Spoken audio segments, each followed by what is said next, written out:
Ada peluang jadi PNS lewat jalur prestasi. Nah, mereka ini adalah menggantikan.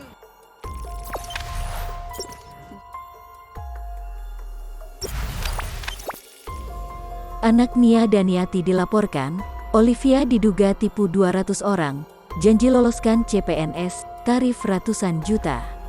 Kasus dugaan penipuan dan penggelapan diduga dilakukan oleh Olivia Natania, anak dari penyanyi lawas Nia Daniati. Tak sendiri, Olivia Natania diduga melakukan penipuan bersama sang suami Rafli Entilaar alias RAF. Anak Nia Daniati yang kerap dipanggil Oli ini diduga menipu 225 orang dengan iming-iming menjadi pegawai negeri sipil, PNS. Anak perempuan dari pelantun gelas-gelas kaca itu mengaku memiliki link yang bisa meloloskan korban untuk mengisi jabatan-jabatan strategis di sebuah dinas provinsi DKI Jakarta. Ratusan korban tersebut pun bereaksi. Melalui perwakilan korban melaporkan Oli dan suaminya ke Polda Metro Jaya, Jakarta, Jumat tanggal 24 September tahun 2021.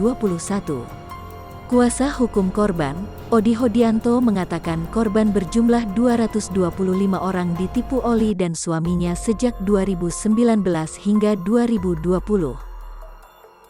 Maaf Bang, itu awal mulanya diiming-iminginya itu seperti apa? Apakah si tersangkanya yang dilaporkan ini menyasar ke 200 orang itu bisa sampai? Jadi awalnya adalah mereka menyampaikan bahwa ada peluang jadi PNS lewat jalur prestasi.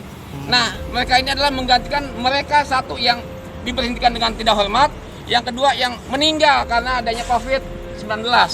Nah itu yang membuat mereka itu tertarik ya untuk kasih uang kepada Oli dan Raf. Berapa orang? 225 orang. Bu Agusin, Bu Agusin, Yeah. sini Bu Agusin nih. Ini 225 orang. Jangan lupa subscribe, share, komen, dan like ya.